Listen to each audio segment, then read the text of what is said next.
Fearless Disease.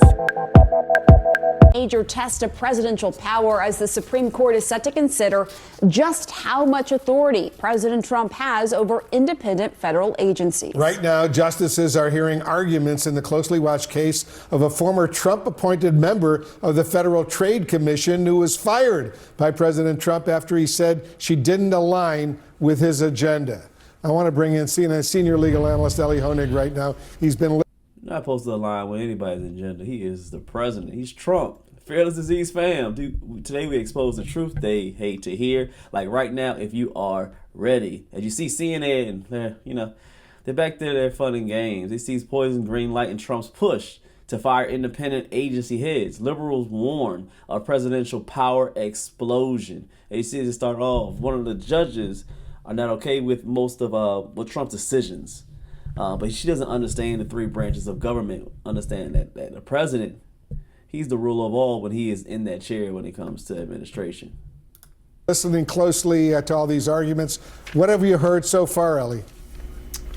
Well, Wolf, it's going very well for the Trump administration so far. So the arguments are still ongoing, but the battle lines here have been drawn very clearly. The court's 6 conservative justices clearly seem to agree with the Trump administration's position that the president is the head of the executive branch and therefore can fire agency heads for any reason he wants. However, the 3 liberal justices strongly oppose that. They've been essentially arguing through their questions that Congress passed a law saying the president can only fire those agency heads for good cause, for poor performance on the job or other bad conduct. However, see, when you say good cause, that could be from anybody. There's no way that a judge can say, all right, you can only fire somebody because they're personally not doing good, but they could be doing well for another coworker or doing well for somebody else. So that's objective. So that's a horrible way to put a guideline. However, the numbers are the numbers here, and it seems the conservatives are making a strong case here that the president should have the power, notwithstanding a long-standing precedent that the president should have the power to choose to remove those agency heads from the FTC and other similar agencies, really for any reason he wants. What will a decision, Elie, in this case say about the scope of the executive power?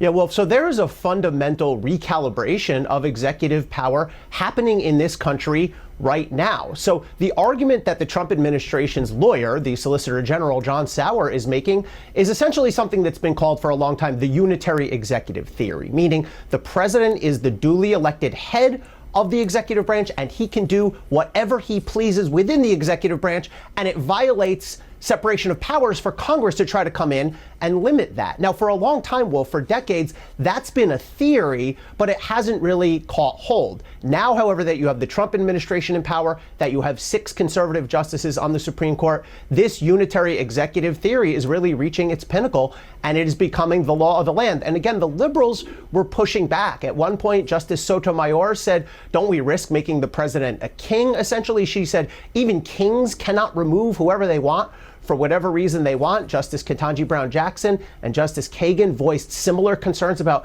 giving the president too much power. But the response from John... This is always a bunch of, I would say, malarkey. I haven't used that word before. This is my first time using it. You heard it here. But it's funny how everybody considers Trump as a king now because he's the president who wants to make moves. No other president they always seen as a king, but they just don't like certain ways that Trump is moving. Now he's a king.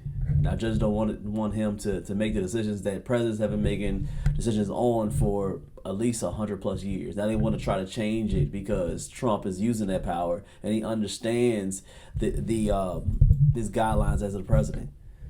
He understands 100%. That's why he's making the moves that he's done. So you're not gonna be able to stop him. You can keep on trying and trying to change the Constitution or change laws, but no, he's in power. Get over it.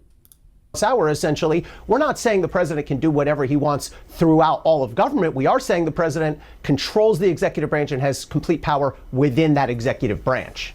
Exactly. He has the power within the executive branch. Stop trying to fight it. You can't get over it. Next month, Elie, the U.S. Supreme Court will consider another case involving the president's firing of Federal Reserve Governor Lisa Cook. Is this case the same as that one we've just been talking about? So good question. This has actually come up in the arguments today.